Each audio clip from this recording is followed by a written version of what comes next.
don't collect comic books? Why this fool got more comics than a mother?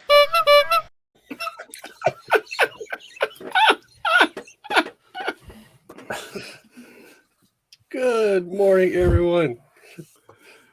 Was that Boys in the Hood? It was Boys in the Hood. One of my favorite shows or favorite movies from the era. My favorite gangster movie, or should I say gangsta? Is it? Whatever you feel comfortable with. I don't feel comfortable at all right now because I don't think it's a gangster or a gangster movie.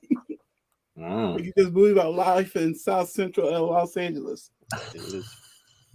Well, hey, we've got Bailey here to help boost the ratings. Say good morning, Bailey. Good morning. Good morning. All right. What?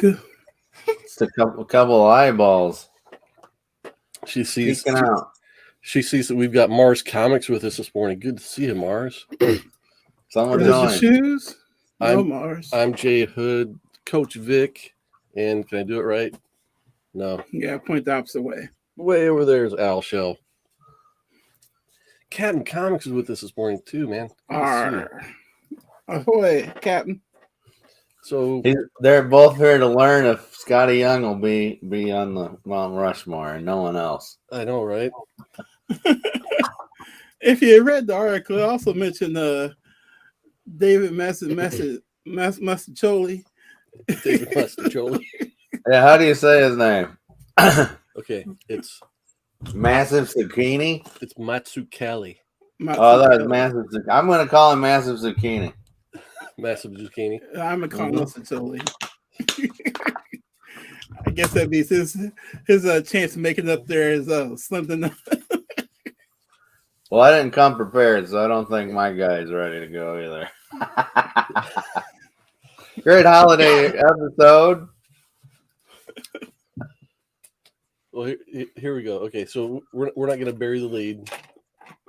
We got a few things to kind of go over as we launch into this whole naming of the 4 greatest or most influential comic book artists of all time. So we've got a few ground rules. So let me share my screen here. Hopefully I can get this to work. Like that. And boom. Oh. Look at that. Oh, I know there's ground rules. I know. I spring this stuff on you guys. What is this? Morning, hi, Leah. Hi, Leah, Comic Bro. Good to see you. Great win Thursday. So the criteria here is a pretty short list. There's not a whole lot guiding this. So basically, okay. So criteria number 1. He's a comic book artist. Book requires a page turn. So basically what I'm saying we won't have as one of our finalists is a comic strip artist because so Charles Schultz is out. Charles Schultz is out. And the guy that does Calvin and Hobbes. Mm-hmm. A name you should know. Is that Skottie Young? Well, you're presenting Skottie Young as a candidate, so you should know what the guy that created Calvin and Hobbes' name is. I don't know what it is. Oh. But what we'll find is that a lot of, especially the early comic book artists, wanted to be news strip or newspaper strip artists because that's where all the money was. Oh. I mean, if you got into the paper strip gang where your name was the name of the studio, you were bringing in the bank, and it was like a solid job. Consistent check, right? You go to a party and people would be like, "Oh, you're the guy that created Rip Kirby, or you're drawing Flash Gordon," and things like that. Oh, okay. Like Aaron McGruder. Aaron McGruder. He wrote Boondocks. Okay, yeah, him. I need some new friends. Is that a comic strip or just a cartoon? It's a comic strip they turned into animation, right? Yeah. Is that what it is? Okay. Only seen the cartoon. Okay, so criteria number 2. Unilaterally respected for their work or contribution to the art form. What does unilaterally mean? I mean, pretty much everybody. I mean, people might not like somebody else personally, but they respect their work. That's kind of what we're looking for there. Number 3, affected a change in the art form through what he did or what he taught or guided. And then 4, has a substantial body of work, because I don't want somebody showing up for a one shot and being considered one of the greatest ever. Chem Comics says, love the thumbnail. It's like Let's just talk about the thumbnail. So we're saying with a substantial body of work, all these people at one point in life should be receiving the Eisner Lifetime Achievement Award, right? I don't think that's prerequisite. I don't think they have substantial body of work and they're going to be on the Mount Rushmore eventually. What I'm saying, eventually in life. That they would have had to win an Eisner? No, that they will. Never mind. I'm sorry. I'm getting way ahead of myself here. I thought this is the runner-ups and not the actual. Yeah, the guys. I mean, we're kind of starting off slow, so this is the we're going to start talking about people that we think should be talked about, and by the end of the show, we'll decide will they be in the kind of the running at the end. So this isn't really even close to being the Mount Rushmore. This is the guy that cleans the bird poop off of the Mount Rushmore's nose. There are people I think we picked some guys that deserve to be talked about. I'm going to talk so poorly about them. I'm going to be like, you guys are smelly. So here we've got just a slew of names, and I've kind of put them in these different lists or buckets. Skottie Young's a visionary? Well, okay, so I'll explain it to you. Okay, so I mean the names in these buckets they could be in other buckets too. Okay, this was just I needed a bucket. I needed a way to organize kind of these guys, just to present them. So a visionary, he looks at the big picture and says comics can be different. These are deep thinkers and experimenters. So we had guys like Will Eisner, Jack Kirby. I think I could have just as easily put Jack Kirby in Workman. We'll talk about that more. Steve Ditko, Todd McFarlane, Bill Sienkiewicz, Joe Shuster, Art Spiegelman, Mobius, Frank Miller, Chris Ware, Skottie Young. Like I said, all these we could mix and match and debate what list these guys are in all day. This is not the important thing. But you had a stinky face. What's your thought? I seen Alex Ross is in The Technician. Yeah. He was kind of visionary the way things could be. I don't know if you're not putting him in visionary. That was kind of a big picture guy.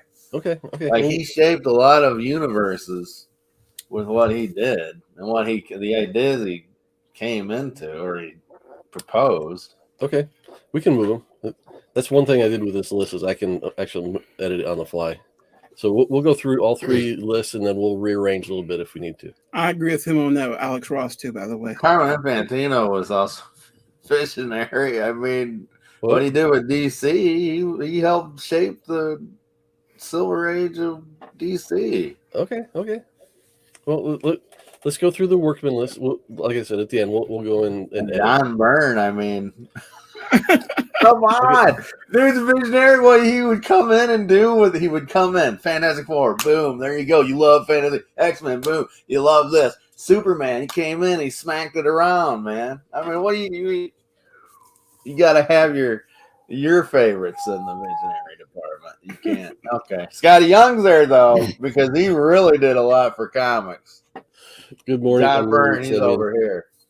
All right, so in the pencil sketch for the Workman group, we've got Carl Barks, who drew like the Uncle Scrooge comics back in the day.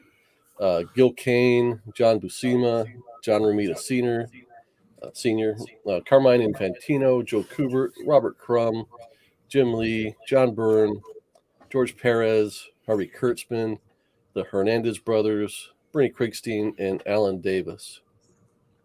And so the Workman kind of guys are like, get out of my way, I'm telling a story here. And they're just doing large volumes of incredibly consistent work, consistent quality work. unruly sent me a notes with what's up with Karl Barks. Karl Barks. Then we have the technicians. What type of show we on? So the technician is like, my work is going to be perfect. So he really worked at his craft, make it the best it could be. So we got guys like Neil Adams, Alex Toth, Frank Frazetta, Bernie Wrightson, Alex Ross, Daniel Close, Wally Wood, and David Mazzucchelli for this initial conversation. So we're saying we want to move Alex Ross over to Visionary. Got no problem with that. Neil Adams is a visionary too, wasn't he? I mean, like I said, these guys. There's a lot what he did for the industry and the creators of the industry is visionary. I think when it's all said and done, who are the top 10 that we come up with? They'll all be visionaries, basically. Yeah, true. But I think there are a lot of guys that deserve to be talked about in the conversation. That, yeah, they're all going to be visionaries. So, like I said, this is like just a way to be able to present these names in kind of an organized fashion. So, I'm sorry. This is my left-handed side coming in. Can you move Matsukeli up into that empty spot? I'll get them. You said Carmine Infantino. Did we say anybody else? Jim Lee? John Byrne needs to be in that dude is visionary all day. Okay, he could take a nugget and make it into a freaking gigantic cake. But you know what? Those guys did do a lot of work, though, too.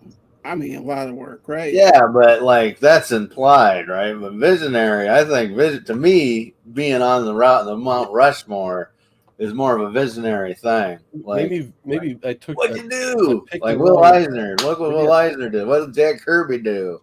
You know what I'm saying? Those guys were like this is what comics are. Maybe you know what I mean? A different category for visionary. Well, a different term.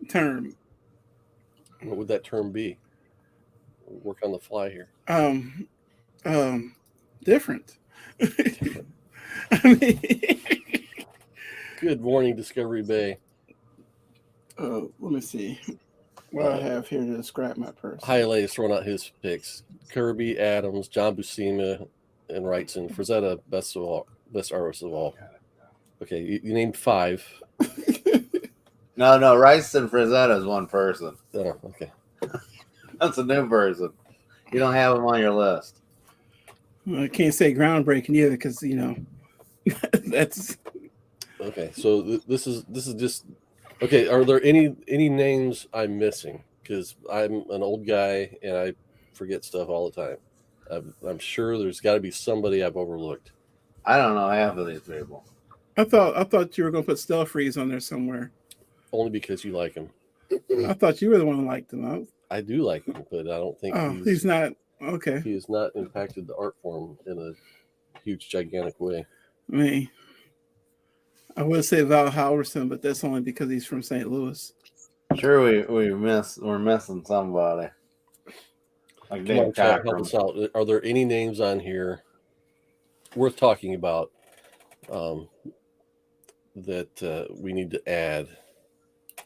See, we got Perez. I think I'd missed him last time. All right. If not, we will move on.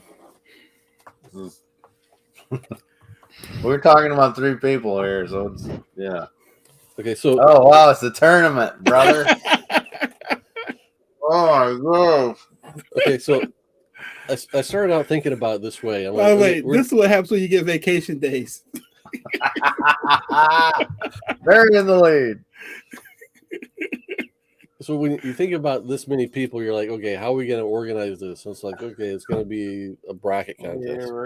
And this is how an ordinary bracket would look. But as Hialeah has mentioned way back here, there's some names on here that just deserve to be there already.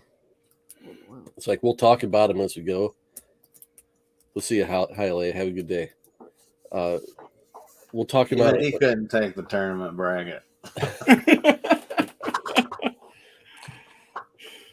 So here's actually what our bracket's going to look like. Who's the fourth man? Yeah. We got to go through all of these dudes to figure out who the fourth best comic book artist of all time is. Well, that's your list. Maybe I don't want Neil Adams on my list or Will Eisner. Maybe I just want a big Kirby head. Look mine. up the mountain. Yeah. He's Zardos. Kirby head. Oh, boy. So, Cassidy, are we talking, what's that Cassidy's guy? What's Kirby, his first Severin, name? Byrne, and Cassidy. All right. Did you have See the guy that did like Severin- Authority or not Authority, but Severin was Silver Age artist. Well, Golden Is that- Silver Age. John Yeah. Severin is. Okay. Okay, let's see what else we got here. All right. So Al's gonna love this part. oh gosh. Lay me out later. Okay, so I don't want to spoil the book, Understanding Comics. Can you see it? I can't see it. Oh, no one's watching on their phone. Little itty bitty bitty bitty bitty. And it just did it right in. Yeah. All right. In his book, Understanding Comics, Scott McCloud talks about some of the ways comic books work. Unruly Simeon says we forgot Art Adams. Did we? Love Art Adams. But he's a workman, I guess. Or not a workman. Just, yeah. Okay. Walter Simonson. You forgot Walter Simonson. Walt did. Simonson. Yeah, There's a dude who should be on there. I've even heard of him. Anyway, no, what's going on? No, go back, get to it. No, we gotta add Walter Simonson. No. Let's get through this.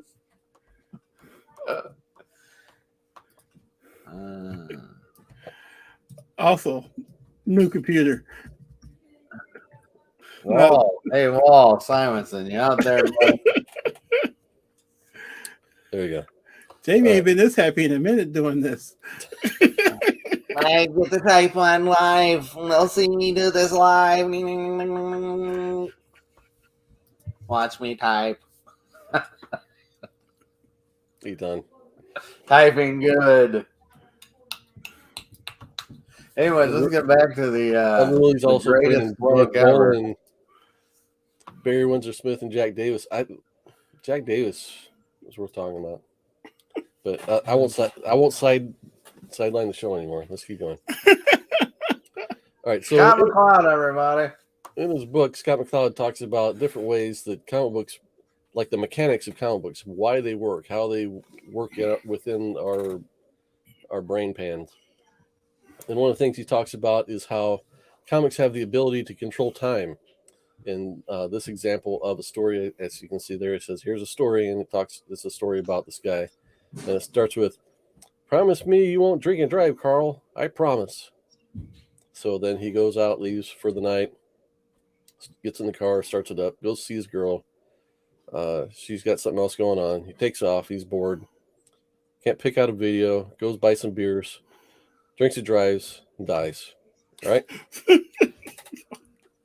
But, I mean, no, I can't show the whole thing because I was zoomed in. It did 50 panels. So. Yeah. It's the long way to do it, which can work if you've got, this is kind of decompressed storytelling. This is what you see in when you watch, a streaming series. You get a lot of that.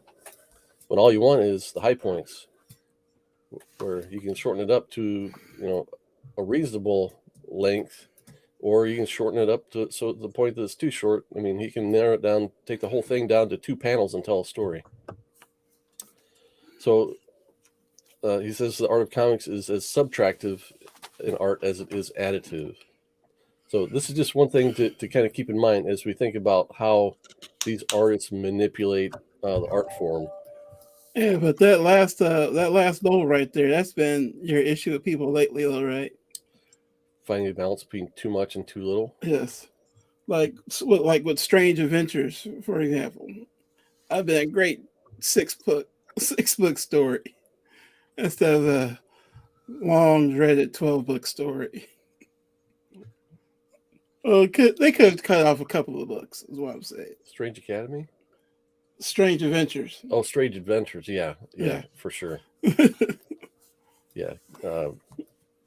Tom King. Yeah. I've seen other book series like that where I was just like halfway through, I'm just like, I quit.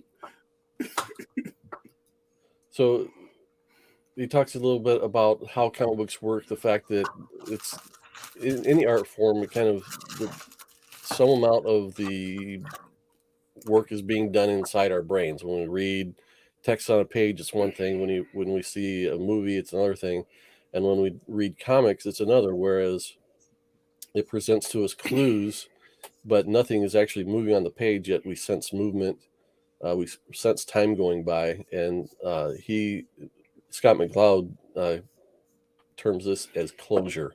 The fact that when we see, these bottles, on a shelf, we understand that those are all going to say Pepsi on them because we have been trained to understand that what we see exists there, and we can, in our mind's eye, put the clues together. There's several different panel transitions that comic books use. And again, if you've not read this book, I'd encourage you to do it. We've got moment to moment. We've got action to action. We've got subject to subject, scene to scene, aspect to aspect, and non sequitur, which is two things not relating to each other at all. And I'm not going to get too bogged down in this. When we talked about, I know.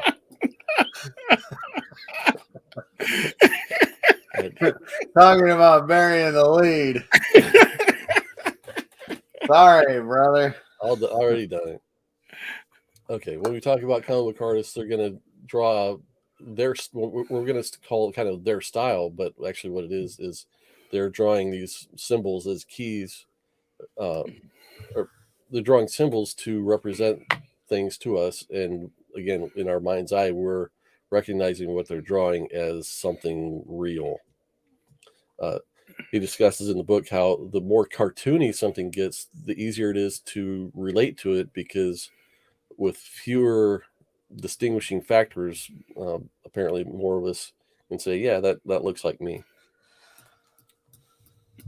And then he talks about the path that an artist goes on from the beginning to the end of his career, and how by the time some of these great artists finish or really get going in their career, they're realizing they're in the art form for one of two reasons: for an idea or purpose, or for the form. And basically what that means is idea and purpose means I've got a story to tell.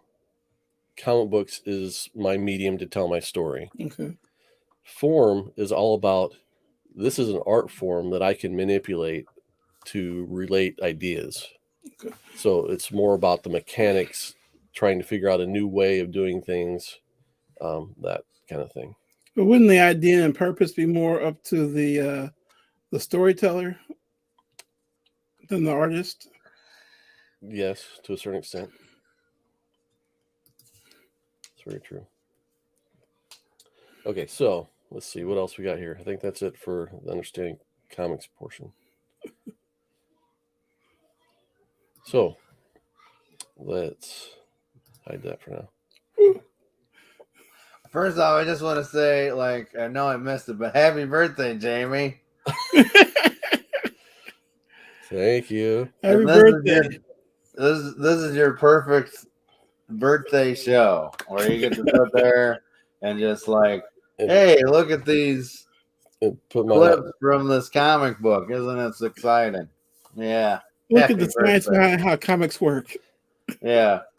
And I'm just gonna throw it out the window because I'm a feels guy. And if I like something, I like it. And if it doesn't follow that little box that's been put in, then I'm sorry. Fair enough. And that's why, anyways. Okay. The fourth guy? What are we talking about? Scott McCloud's the fourth guy. He's the most influential guy after that because everybody follows what he says, right? Everybody tries to draw like him. Everybody tries to draw comics like him. No, they don't. And we just, I don't know. Has he actually, written a comic book? Yes, several. Oh, okay. And they're mostly wonderful. But he's not good enough to make the list. That cash off of how to tell people what to do. The most successful commercial artist ever, Jack Davis. Why aren't we talking about him? I'm sorry, Jay. I'm sorry. I didn't know I was so like attention disorder or something. I might be. You didn't? I can watch some long, boring stuff. I'm telling you. So I don't have that problem. I don't know what it was. Sorry. I was just sending you stuff. I expect you to use it. I felt like I was in oh man, what's that? It's the movie with Malcolm McDowell where he has his eyes. It's a Kubrick movie. Clockwork Orange. Orange, yeah. I'm just like, oh, God, will be better. I'll be a good boy. I'll be a good boy. Oh, baby, no. Okay, let's crack into these three artists that we're bringing to the table this morning and see if they will stick to our list. Oh, let me go ahead and delete these Trial of Green Lantern notes.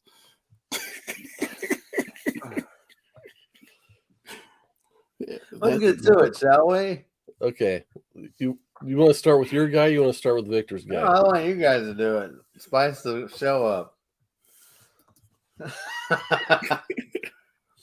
So as I was pulling this up, Victor's like, I didn't know you were going to show this. Why would I ask you to send me stuff if you didn't think I was going to show? Well, we weren't there yet, but what was it? I think this is 2009. This is what really put Skottie Young on the map. Was the Oz Wonderful Wizard of Oz series he did? I think they did. There's 6 to 8 books they did series on him, and I can't remember that guy's name, but the art is kind of cool. He talks about later on when he does a series, when he does a Rocket Raccoon series, how his art was based off of Looney Tunes and how he felt freedom to do more cartoonish stuff. And I just like that. No, he's the only person I've only seen do that type of stuff. Now I look back at the other stuff I like Giant Days or Wicked Things and stuff like that. All the Finger Guns, even all those artists, they kind of like the same style. And I feel like one of the things that he did was he gave artists freedom to try not just doing your regular square jaw characters and this, that, and the other, but the freedom just to do all kinds of different things. I mean, there's a lot of stuff that you guys don't like, but I feel like he kind of gave everybody the freedom to try to be different. I mean, because even his earlier stuff was just regular stuff. It wasn't until like later on, like really like around this time and when he was doing Rocket Raccoon and all kinds of other stuff, they started doing the, I hate this term, by the way, baby variants. There has to be a better term for baby variants. That, things really change. I mean, there's not going to be anything groundbreaking from, his pages. There won't be any triangle picture box or anything like that. It's all straightforward, but I think each picture is a really cool picture that you can just have and post up. I mean, that scarecrow is a cool scarecrow. Dorothy is different. You can't see her shoes, but she brings something. The wizard got issues, but he always has issues. And I just really like his artwork. I'm really drawn to it. Maybe because I like cartoons and I like whimsy, but I look at his stuff and I think fun. I mean, even just the simple covers, like Moon Knight. This looks like a fun cover, right? Can't tell you what the book's about because I'm not getting the series. I saw the Skottie Young cover and I got it. Cool cover. Spider Woman. It's a fun cover. Oh, he's doing the negative variants now too. Cool. That's all kinds of stuff. This is a negative variant. Oh, say that for comic gories. But like I said, he was able. I really feel like his influence, his freedom in being able to do art the way he wants to do it, based on cartoons. Even though a lot of cartoonists step into the comic book industry and try to do stuff. I just really like it, and I really feel like it's different. It's recognizable. I mean, if you see a Skottie Young book or a cover, you know it's a Skottie Young book. You don't have to figure out who it is like you guys do with all these other guys. Because 1,500 people did Batman, including Skottie Young, Spider-Man, and including Skottie Young. Skottie Young did something called the Mangaverse. It was a Spider-Man, Spider-Clan series. I don't know what that was. That sounds cheesy to me, but but he did it. I mean, and plus he's been doing it for over 20 years. I mean, the worst thing he did in his career was move to Kansas. So, Al, what do you think of Skottie Young? Is this all we got? I think. Well, I always get him confused with Humberto or Really? Ramos. Yeah, because he draws big feet, right? No, Skottie Young draws little feet. Do you have any of his superhero stuff? Is he just like is it just this cartoony stuff? Because that reminds me of the guy that used to do the Chris Carrazzo or whatever. Well, see, that was my whole thing. He did the superhero stuff at first just because that's what Marvel wanted him to do. He did pretty much standard.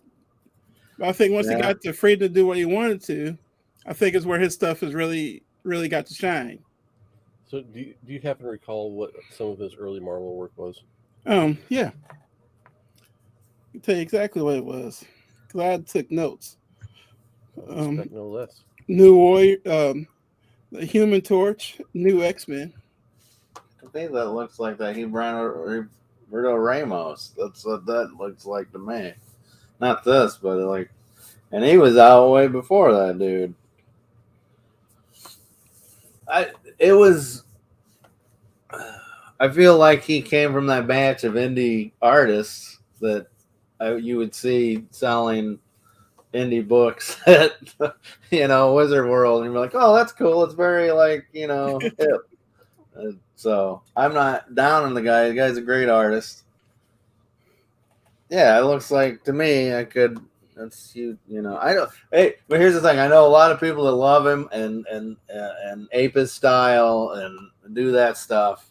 So I'm not knocking the guy. And he's got beats. He produces and he writes. Doesn't he write his own comics or when he gets on he can? Yeah. So he's actually bringing back Fairy Tale Land, a series that he did at the beginning.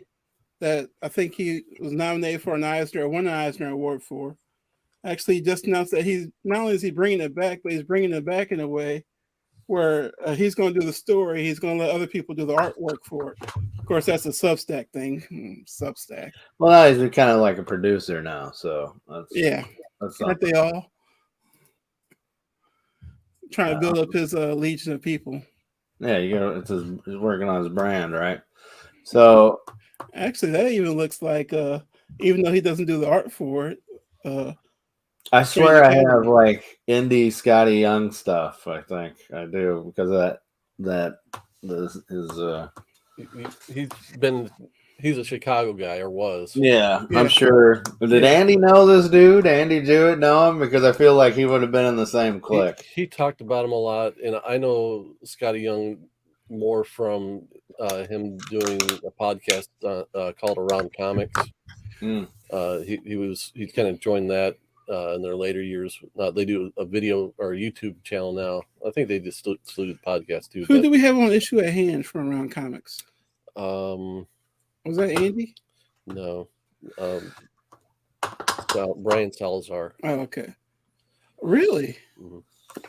I've seen his work all over the place. Brian Salazar? Yeah. He's not in comics. Maybe I'm just he's maybe I just saw his name all over the graphic place. designer marketing or something. Oh, okay. So Yeah, really, I can't bust on Scott because I am ignorant to Skottie Young because I'm not like, oh, this guy influenced this guy to draw this because it came around in the what I know of him is it came around in the batch where all the art was like that. You know, I've seen a lot of art that's like that. So okay. I mean, but that's everybody's inspired by somebody. You know. Yeah, So I had totally forgotten that he had done this style that, like you mentioned, he looked like Humberto Ramos. I totally forgot that he had originally started out like that. But yeah, he started out kind of as an anime cell shaded guy. I've seen. I mean, I got his. I've seen his Super Friends stuff on Instagram and everything. You know, that's good. But I mean, you compare this. I mean, I obviously can't share two screens at the same time, but I mean, this is a really super clean look versus kind of what he does now. That everything has kind of a sketchy quality, which is not bad. I like it. It's a nice evolution of his work.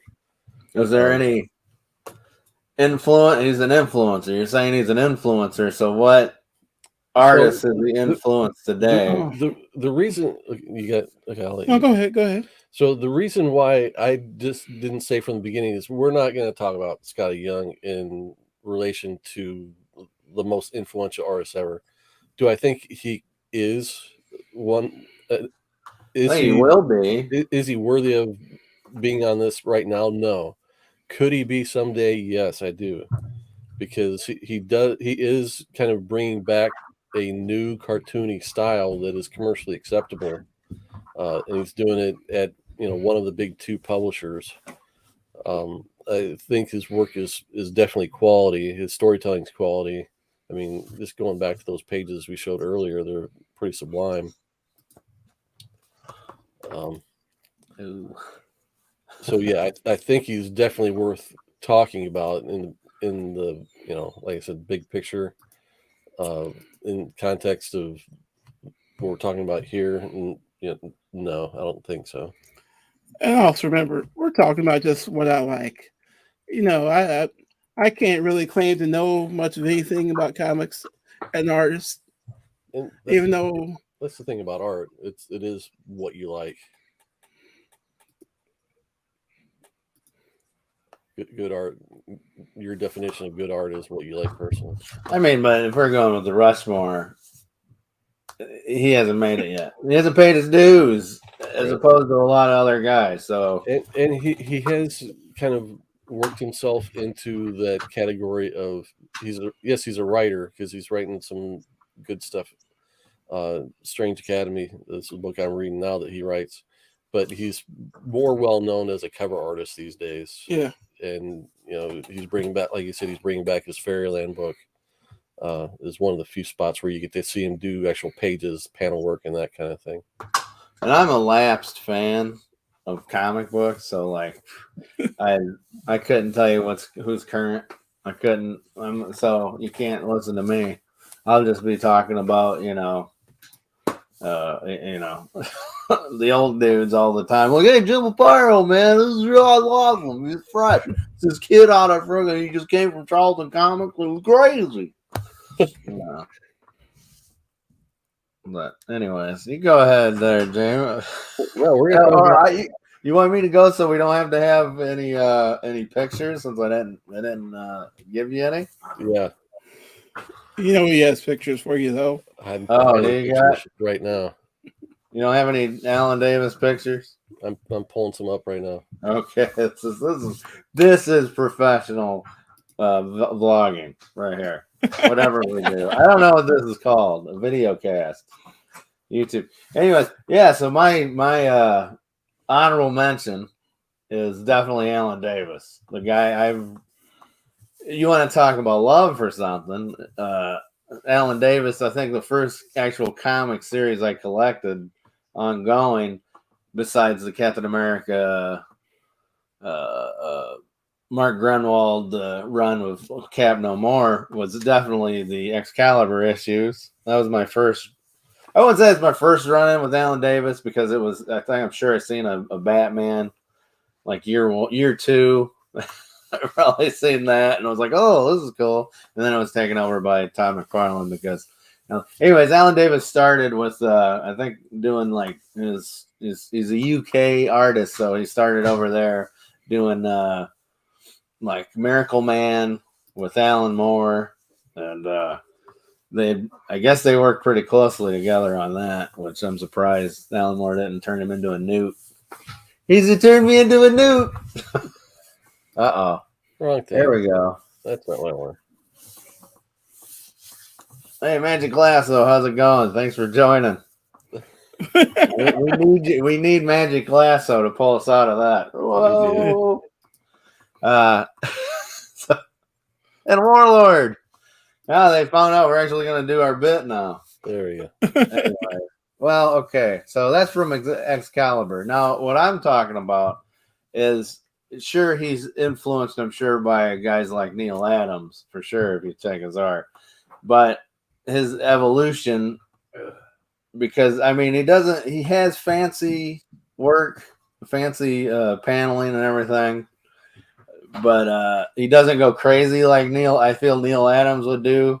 And it would kind of when I look at old Neil Adams, I kind of like, oh, okay, I see what you're doing. But that like took me out of the comic book.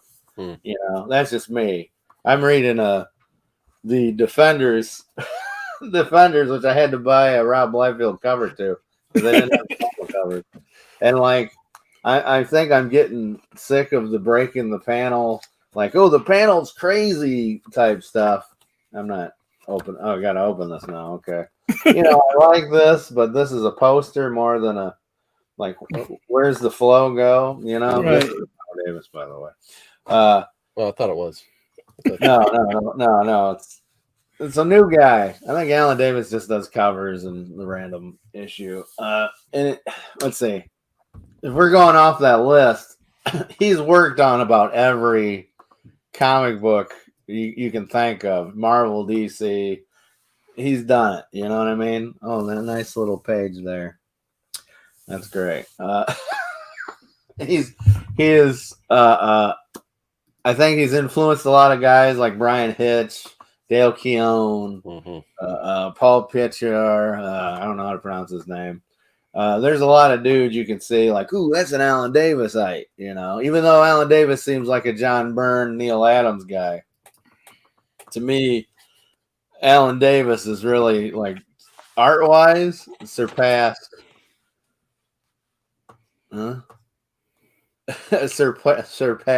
like John Byrne. I love Alan Davis's because he used the shadows more than, you know, like John Byrne. Anyways, what were you laughing at? Magic Lasso's comment. Reba McIntyre. Oh. Okay. Anyways, and he's created a lot of different characters. I mean, he's done Clandestine. I'm sure just what he's done. He's done more than Skottie Young. That's all I gotta say. And that man, he moves on. Is Alan Davis alive still? His body of work, his I mean, yeah, that was from the end, right? The Fantastic Four. Yeah, there you go. Whoa. His art, I think. Well, to me, that's another thing. You want to say that you couldn't pick him out of a lineup, his art out of the lineup. I don't think Vic could. Vic would probably think it's like, oh, is that, you know, Arthur Adams or whatever. Who wouldn't see this page at a Comic Con for $200 and not pick it up? I don't think Vic would.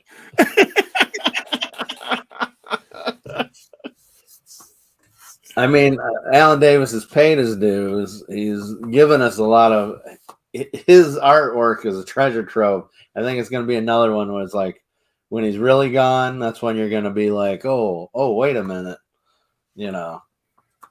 Yeah, he had the best of John Byrne and like a Brian Boland. That's what he was. He was like a mixture of those two. He had the best of them because he would actually. He would put a Brian Boland spin on John Byrne style art, and he would produce it in a timely fashion. Now, like, who is that? Is that Nick Fury in the middle? Uh-huh. Hey, I got it. He's a white guy. I mean, that's just really cool. Even the shading on the muscles. It's all, yeah, okay. I like him. Yeah, and if you look at Brian Hitch, early to now, he still has a lot of Alan Davis in it, even though he says he's more of a Garcia Lopez. But I mean, come on. When Brian Hitch came out, he was definitely considered a Alan Davis clone, which which is a bit unfortunate because I think Alan Davis would have took the work if they'd have hired him. They probably wanted someone that would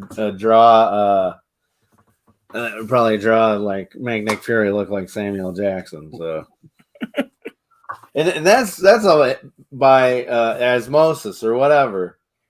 We got the current MCU from a Brian Hitch because it was him drawing the Ultimate Avengers, which became the MCU stuff, and then he was influenced obviously by Alan Davis. So there you go. And of course, Alan Davis was influenced by whoever. I don't really know who he is influenced by. Obvious Neil Adams, who wasn't. But if you can, a clone of a clone's never really any good. But if you can absorb DNA from something without fully I'm just a clone of this guy. That's what Alan Davis is. He's an offshoot. My feelings on him are, you're right. As far as a quality comic book artist, he's money in the bank. I'll buy a comic with his name on it and that be the only reason why I buy it. He's a bit derivative from Neil Adams, which is probably why he won't stick on our list. But there are certain artists that if I see their work in comics, if I see a John Byrne comic, I'm buying it. If I see Neil Adams, I'm buying it. If I see Alan Davis on a comic, I'm buying it. So is the same go for Brian Hitch then? Brian Hitch has Gary Frank too. Gary Frank, that's another guy that's very Alan Davis. Yeah, Gary Frank. I made a comment on a post by Unruly Simeon this week that his stuff just keeps getting better. The thing with Alan Davis is if you see him on a book, I mean, he does one shots and miniseries now. If you see his work that he's doing now, compare it to what he did 10 years ago and 20 years ago, it's all going to look very consistent. You're not going to see a whole lot of evolution, which in my mind is not a bad thing because it is. Well, it's not a bad thing if you're doing it good to begin with. Right, exactly. And you also should see his sketch covers that people pay him for. Oh my goodness! I've seen some this should be a poster type stuff. I've stood in his line for a sketch before and didn't get one because he was taking too long and everybody that was in front of me. But he just didn't like you. That's why you don't want him on the list. He saw me coming. Lasso, who's your favorite Wonder Woman artist, by the way? Favorite Wonder Woman artist? Is there one? Besides George Perez, right? This run that he did on Detective Comics, leading up, he finished with the year 1 or year 2 part 1, but this is 6 or 8 issues of some solid Batman stuff with all the key villains in it. Is year 2 any good? Yeah, it's good. It's got 3 issues by Todd McFarlane. Really? Yeah. This is where I started noticing him. When he did just a couple issues here and there to fill in on X-Men. This was part of the Mutant Massacre storyline. This was the key because the first time that Wolverine and Sabretooth got in a fight. It wasn't Sabretooth like an Iron Fist villain before that? Yeah. Yeah. Chump. And he did issues like this where if he hadn't drawn it, I'd have been very disappointed with this. That's not his art on the cover. Yeah, it is. That's Alan Davis. Yeah. On the cover. Oh yeah, it is. Wow, they must have took some out of a panel and done that. Oof. Anyways. So you're saying that Alan Davis changed Sabretooth from a steel fist guy to these claws, long fingernails? No. Steel Fist. I thought he said that he was a steel fist guy. He was an Iron Fist villain. Iron Fist guy. Iron Fist. You know, the other half of Power Man. Yeah, Excalibur is where I really found him. And it's where he started drawing sexy ladies. And I was like, ooh. My one fault with him was, especially early on, he corrected this later on, And this isn't true necessarily for Nightcrawler here, but he always drew squishy heads. I thought his heads were a little bit flat. Your head's flat. I know it is. Have you ever seen British ladies?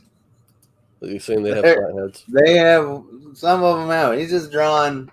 Like, that's like Like, come on, man. No, I'll have to open it and show you. Magic Lasso says Jose Delbo. That's his favorite Wonder Woman artist. I'm so out of what, Gene Colan? I thought about him. He's very influential. He is. He is. So, my guy. Let's go to your guy. Mazzucchelli. Mister, I've only drawn 12 comics in my life. Only 12? So people don't realize that he was drawing Daredevil before the Born Again storyline that he did with Frank Miller. That's your key. They don't realize it because no one paid attention because it's not influential. I mean, it's not all quite as good. I think he did step up his game when Frank Miller came on. I mean, I love this cover. I think it's a quality cover, but the interiors weren't so great. But I got a couple things I'll share that I pulled offline. Better share them. Who's responsible for the panels? Is that the artist or the Oh, this is garbage. Oh, that's good. or the storyteller? Well, the artist and the writer are the collaborative storytellers. I mean, like if they want to make a triangle, or That's generally up to the artist. okay. You gonna show his early work? Yeah, this is his first work at Marvel. Because, I mean, people like to know what the keys are. So if you're a David Matsukeli fan, his first issue was Master of Kung Fu, number 121. And I'll zoom in a little bit on this page that he did here, and it's early work. And it's not what he became to be known for. I mean, everybody works through stuff like this. Creepy shadow. I mean, some of the rendering was all right, but this dude's face right here, you could use a little bit more eyebrow or something. This woman's not terribly badly drawn, but it's kind of amateurish. Oh, yeah. Yeah. What? Ed Hood. This is not good. I don't like it. Those are not draw women like it is. Sorry. So this is the work that he came to build his name on, and it was relatively short, and it was, I believe, an 8-issue run on Daredevil with Frank Miller. And pretty much as soon as they were done with that, they went over and did Batman Year One for DC. Who did that? Mazzucchelli? Yeah. Oh, really? Mm-hmm. Oh, I like his stuff then. I liked everything about that book. Those books. So his run on Daredevil started back about issue 206 and went to 226 with a few gaps in between. And then they did the Born Again. So what's that, like 20? He did about 25 issues of Daredevil. And then only did the 4 issues of Batman Year One. Then what happened to him? Well, we'll talk about that. Oh, He got hit by a bus. No, not really. But I'm like, really? well, You know, I know nothing. no, that was a different guy that got hit by a bus. The thing I like about his work is that it's incredibly well drawn as far as the anatomy goes. So that's solid. But then along with that comes his sense of light and dark, of, you know, highlight and shadow. If you think about, like, Frank Miller would go on to use this kind of trick of all white on one side and drawing the black shadows on another. But I think he picked that up from Mazzucchelli doing it first. Solid storytelling. Double consonants there. It's it's blam. Fup. But of course, Batman Year One's early Batman story. So Batman. I mean, and he did a decent black guy too. I'm saying, not too light, not too dark. Trust me, it's an issue. Okay, Well, that's the colorist. Dang. That's the colorist. I'm trying to give the man props here. Okay, so what did he do next? Hey, why don't you show him one of the later faces of the that he did, and then you'll be like, oh, wait a minute. So like it. In the 90s, he did this independent book called Rubber Blanket, and this was oversized, and it was styled after a book called Zap. I believe it's called Zap. That's published by Art Spiegelman. Spiegelman. So Spiegelman was one of the more, I would consider, highbrow artists. He started out back at EC and then became like kind of there are artsy fartsy comic book artists that most of us that read superhero comics don't really have that much familiarity, and Art Spiegelman's one of them. He drew Mouse. Everybody has heard of Mouse, has either heard about it or read it. I've heard of it. So he's on our list of guys to take a deeper dive of. But so Mazzucchelli decided to do a book kind of styled after that. So these were the 3 issues that he came out with, and he drastically deviated from the clean art style that he had developed in his Marvel and DC work. I mean, this cover for issue 3 looks somewhat vaguely like something you might see in Batman Year One, but the interior art was a little bit rougher. And oftentimes we have artists that will they'll develop a polish on their work and then decide, I don't have to be that polished to be able to tell my story, and they kind of devolve their artwork. You could say they devolve it, but thought is still put into it, and it's not that they're slacking off. But he did use this two-tone art style, which is very prominent in a lot of independent books by publishers like Kitchen Sink and I started doing that on that little comic strip I was doing. Right. I guess my question is, whose decision is to go with the gold and white? His. So in this case, he's writing and drawing everything and publishing it himself. So all decisions are his. Mm-hmm. You know, there are books outside of DC and Marvel and Image and Boom and whoever else. Yes, Aftershock. Yeah, I know. So he started working on a story for issue 4 of Rubber Blanket, and it eventually developed into a longer, full graphic novel that's, I can't remember how many pages it is, but it's pretty thick. It's about a 1-inch thick book called Mysterious Polyp. And I had this book, and I didn't like it. I didn't like it. I didn't like there were no likable characters in it. This Mysterious Polyp guy was it like the Eternals movie? Yeah, very much. No, I didn't like the Eternals movie. Hey, Dad. I didn't like it. I loved it. Best sleep I had.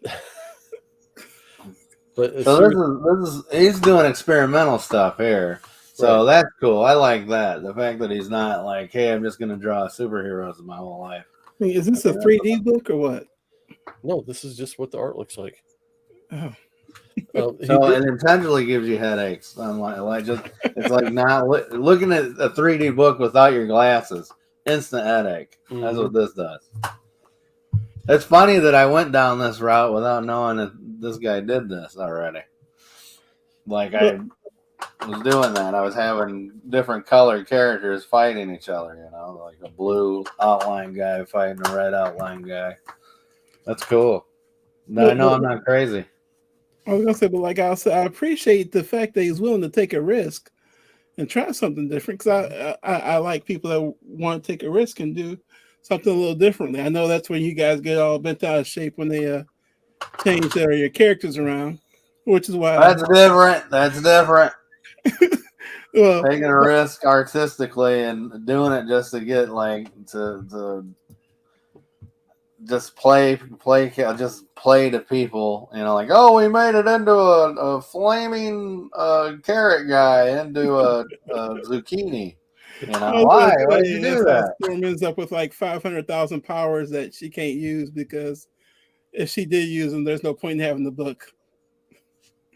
Who are we talking about? Storm. Well, comic book characters, how they seem to get a new power every a couple of years or so. Man, actually, stack all their powers up anymore. Anyways, person around. So Dave, massive Chucky. I'm uncultured swine. What I want to point out is when me and Vic are talking about someone taking an artistic choice or like challenge to experimental, it's our nicest way of saying I don't like this.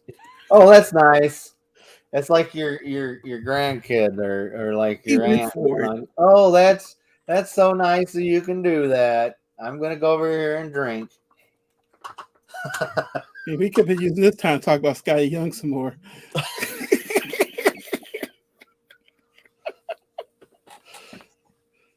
So, I mean, big picture, I'm disappointed I didn't get more out of David Mazzucchelli of work that I personally liked. Okay. Actually, the most valuable books that he's done are his rubber blanket books because they were short print runs and he's never reprinted them. Do you have those? No. And I looked them up. They're like over $100 a piece. Really? Yeah. Like I said, I had a serious polyp. Didn't like it. I moved it on to some. I don't even know. I don't even know who I gave it to. Probably highly in that giveaway box. Comic snobs. That's what we've become. Like, ooh, I don't like this stuff. It wasn't for me. Ooh, I don't like it. I moved it along. Ooh, Skottie Young.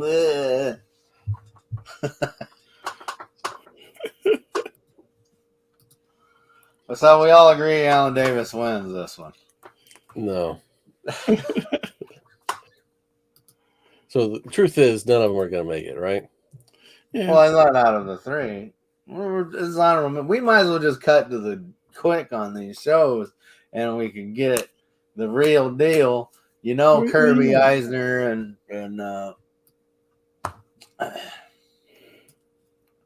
so we're not. No, there's no tournament then. There is, but there are 32 spots.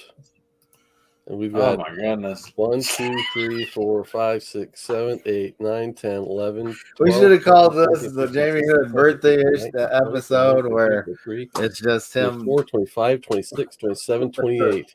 Put Skottie back on the list. With the spreadsheet. Jamie Hood with the spreadsheet. Look at my spreadsheet. This is what makes comics. Yes, I'm in love with this. Bring in Scott McCloud. Oh, I'm saying February, we're doing all black artists because ain't none of them on the list. We can do a special on black artists. I don't have a problem with that at all. I'm gonna have to buy that book. Well, this is Jamie's birthday. He's wanting black artists. I mean, why don't we have 51 slots up here since it's your birthday? It's your birthday. It's your birthday. Go, Jamie. It's your birthday. Certain these brackets work out right to a certain amount. So 32 works out. 32, 64. I need a shovel. We got 28 guys here. So yeah, we can find more to add. But I think Jack Davis is going to kill any of these guys. I think Gene Colan is going to kill any of these guys. I think the Hernandez brothers. I don't know who they are. So the way this sounds is I'm going to be doing a lot of I'm going to be a lot. Why are we even talking about these guys if they don't even get a chance to go to the final, like to the end of the tournament? Like they're not even in the brackets, and we're sitting here talking about them. Like Because they were worth talking about. Yes. They were worth considering. one There's of them still was. movers One of and them shakers was. in the industry. And we can just have a mutual admiration society for artists instead of like. Never mind. Bollywood. Bollywood swinging.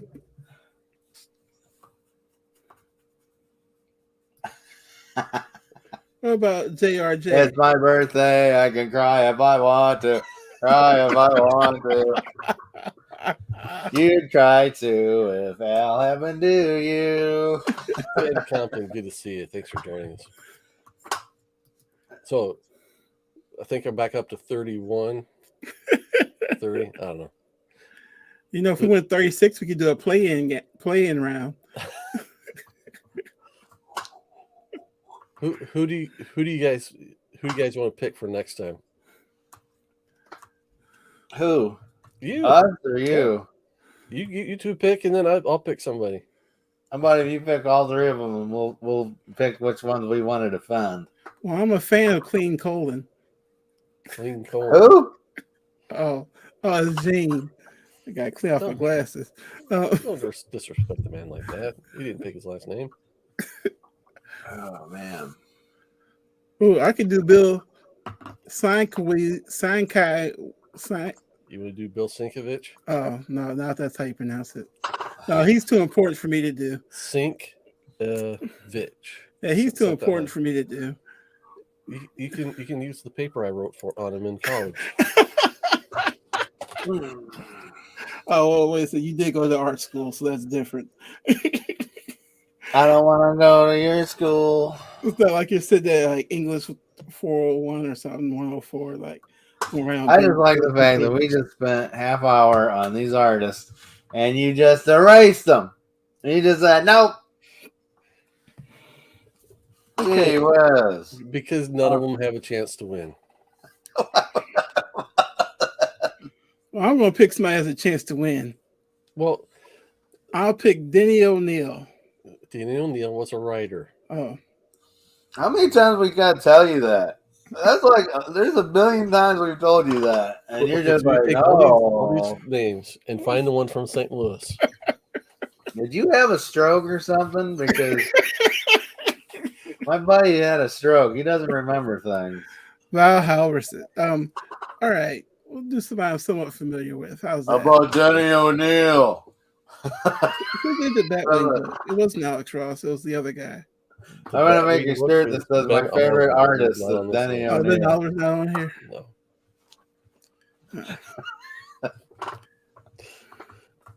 Let me see what artist did Black Panther. Oh, boy. This is my favorite artist. It's Barbecue. I bought him at Who are you going to do, Al? Ooh, toys. There it is. No. G.I. Joe there. G.I. American hero. Hey, can I complain about these comic books? Hold on. Here's my pickup. My birthday present yesterday from my girls. Well, how come we didn't talk about Bob Kane? Most influential. Don't get me started on Bob Kane. You've been turned biased by a documentary. No, I had wind of it before that. So I went and got new comic books. I usually buy the blue and gold book, but it's not out. Like the newest one is out. So I like this guy's art style in here, I liked him for a while, but his art's kind of changing. I don't know if it's the inker or what. He used to do Daredevil. Javier Rodriguez. Okay. So anyways, so I was like, I found, I think this book, number 3. Mm-hmm. Like, oh, that's cool. So I picked it up and I looked at it. I was like, yeah, I like this guy. I'll try it out. So I went to the back issue section and I found number 2. Like, oh, that's cool. I like that. And then I was looking for the first issue and I was like, oh, they must be sold out. All they had was variants. So the actual number 1 is sold out. I don't know if it's like $3.99 or $100 now. I don't know. I can't tell you. I doubt it. But they didn't have it. So that forced me to get the second cheapest cover. They had a $20 cover and a $7 cover and all the, a bunch of different variants. I was forced to buy the Rob Liefeld cover of this book. Now, Rob Liefeld's a funny guy. I watch him all day. He's interesting. I'm sure he's a real nice guy. But you don't need to be drawing covers. And here's another thing. It's Deadpool on it. Okay, look at this cover. Doctor Strange and Deadpool. I've gotten to the 3rd issue, and there's no Deadpool in this book. So obviously, this being a variant cover, they were having the 30 years of Deadpool. Okay, Oh, his 30th anniversary. I've never understood that whole concept of, hey, it's Miles Morales' 20th anniversary, so everybody's gonna put Miles on the cover. Yeah, but that's switching bait. That's clickbait right there, man. You should change the cover of this as a Rob Liefeld with Deadpool on it, and we'll never talk about it. All right, I got somebody for workman category, and this is what I'm going to do next. What you got? Billy Graham. The Preacher? Yeah, because we're talking about preachers. Billy Graham, the wrestler? Superstar Billy Graham? No, artist. What has he done? Oh, see? Oh, no. Put him on there. You guys are going to get educated. I hope he's a comic book artist. He's the first black guy to do Luke Cage, Black Panther, and the likes. He's from 1935. Okay, we'll do that on the special Black episode.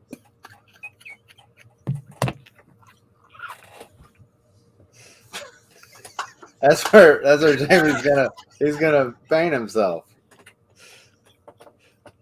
Jamie in blackface will be the end of the show. It'll be pop culture canceled time after that. Welcome to a very special. Oh no, Jamie's in blackface. Look how red my face is. Yeah, Wow. hey, everybody. You just turned really super red, didn't you? All right, I'll pick somebody. Big needs to go whiteface. That'd be, like dead presidents. We'll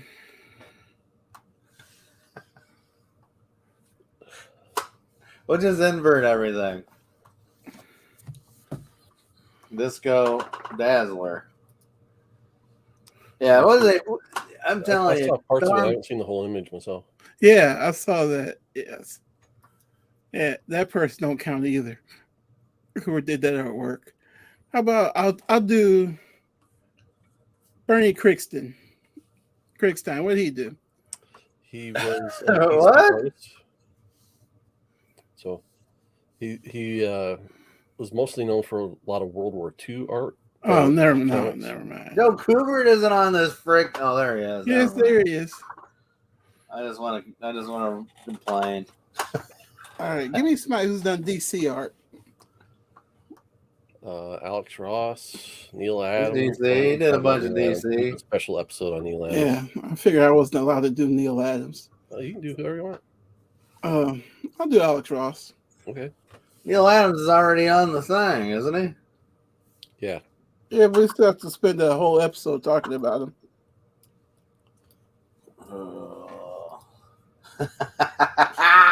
Why not? We spent a whole episode talking about Scott McCloud. Jimmy's got a different shrine for him. This is the Scott McCloud shrine. No one may step foot in it but me. Hey everybody, let's just move around names. Happy birthday!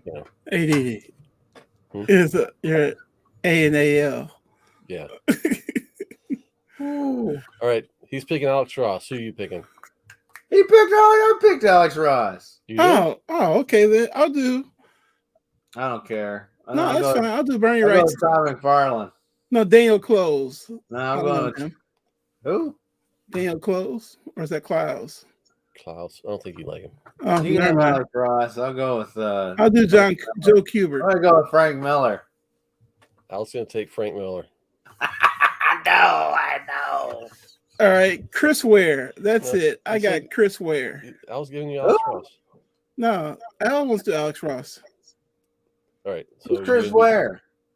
Huh? Who's Chris Ware? You don't know who Chris Ware is? Find out in 2 No. weeks. He's a visionary. I mean, he's the one that gave us the Teen Titans as to what they are today, thanks to Chris Oh. Ware. Close. That's his fault. I mean, he's the artist behind Nightwing, Wonder Boy, Okay. Gar. What's he doing in Visionary for? I don't know. What did Chris Ware do? What? Who's Chris Ware? Who is he? Hold on. Maybe we should do this offline because I think you're. Hey, we're just wasting time now. Happy birthday, Jamie! Did you make the cake? I did not make the cake. Well, Vic was supposed to make you a cake. He Okay. texted me. He's like, "It's his birthday. What are we doing?" I was like, "Well, make him a cake." Are we going to talk about Hawkeye? Might as well while Jamie does this. Okay, so the guys I have highlighted in pink are going to be guys that aren't superhero guys. Huh? The guys I highlighted in pink are not superhero guys. I mean, from that matter, Jack Davis wasn't a superhero guy either, but you would know his art if you saw it. Okay. So does that help you make your decision? Yeah, I'll stick with Chris Ware. What's the chances this is going to be one of our greatest episodes since the Green Lantern trial? Let's talk about that. This is the cliff we're going down. So wait a minute. Are we going to have the end of the year, best of the year awards? We'll have the clip show at the end of the year. We'll have the hoodies. And clip show. Hoodies. All right, Alex And Ross. at the end of the year, You we guys do are the picking Razzies. Alex Ross and Chris Ware. I will pick.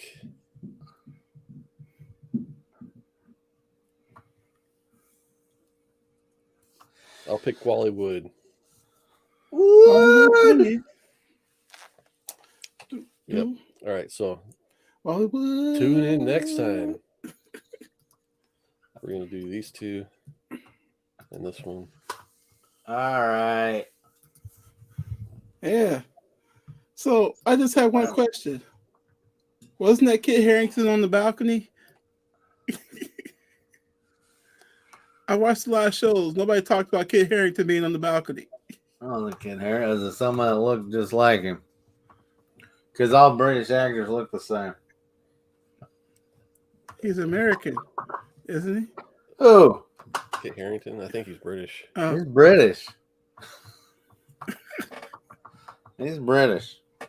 Okay, so what else on Hawkeye? oh, Hawkeye, I loved it. What'd you think, I Al? mean, sure. This guy's known for murdered a bunch of people of color, but for some reason, I like him anyway. When he was Ronin, that's all he was doing. Was killing folks, black folks, Asian folks, white folks too, I guess. He was hunting down the mafia. Yeah. Although That's why the tracksuit mafia was after him, because he was killing a lot of them. the tracksuit mafia. Which Did have you not Russian watch accents, the so- show? I mean, I don't. What are we talking about here? No, The tracksuit mafia. I liked it. I still think that Sam Rockwell would be a better Hawkeye. Like, it's everything that Renner's doing. Rockwell would have been 10 times better in that part. So, sorry. Okay. And I really like Haley Steinfeld as what's her face? Hawkeye. Hawkeye. No, she's Kate Gonna be Bishop. Hawkeye Kate after Bishop, he dies. You know he's dying. They're trying to get all the old people off of those contracts, so they're going to kill all of them. Well, plus they want to do Young Avengers and cash in on the young audience. And I didn't know Echo was deaf. I'm curious about that. Mm-hmm. I mean, my older sister's deaf. You know that. My younger sister's an interpreter. It means something to me. That's why I hate the fact that the deaf character in Eternals really had nothing to do with the movie. Yeah, it had like 5 minutes of screen time. Well, if you read the comic books, those characters were scraped together anyways. Like, hey, there's the character in the background, like Droog or whatever his name was.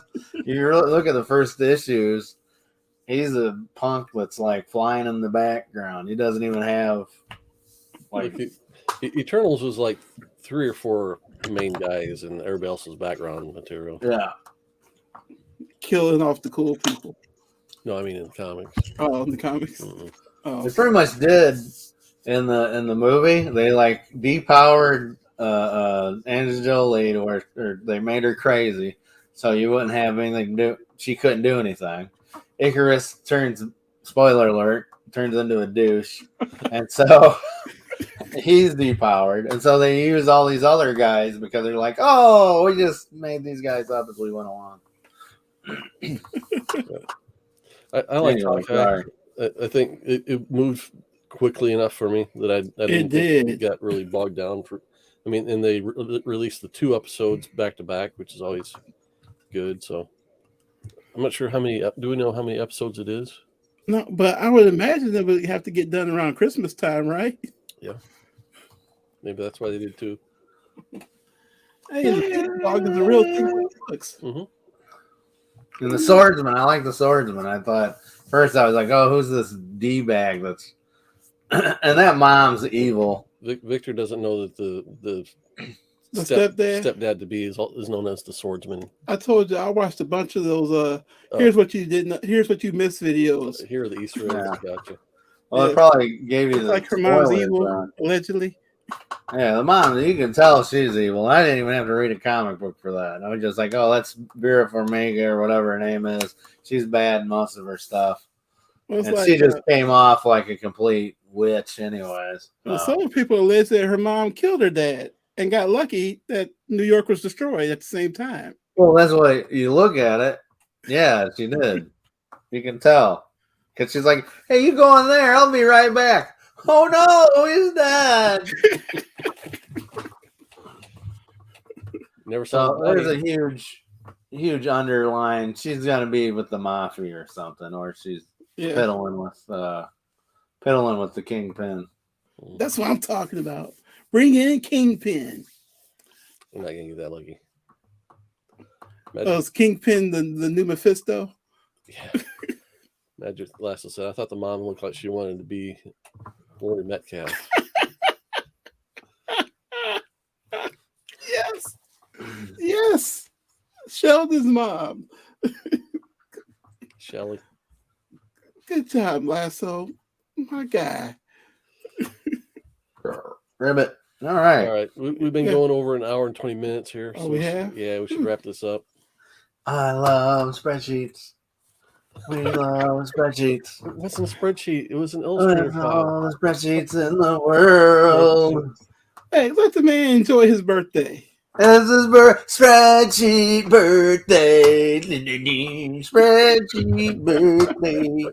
I want to show you my facts and my sequential artwork from McCloud. Oh, McCloud is the greatest person in the world. Woo!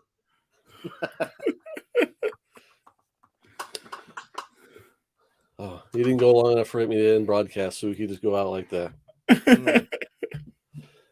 Frankenstein Jamie likes to show spreadsheets. Spreadsheet Jamie.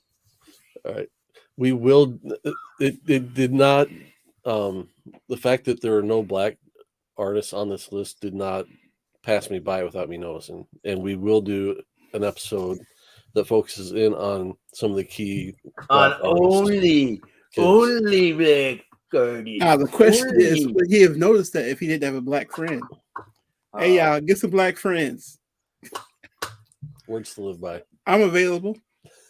And make sure that they point it out every day. I'm your only black friend. I just want you to know that. I got two. Hey, he has Terry. I don't see him very often, though. All right, we'll close this episode out. Remind you, keep your priorities straight. Faith, family, comic books. We'll see you next time, guys. And spreadsheets. Oh, wait. Like and subscribe.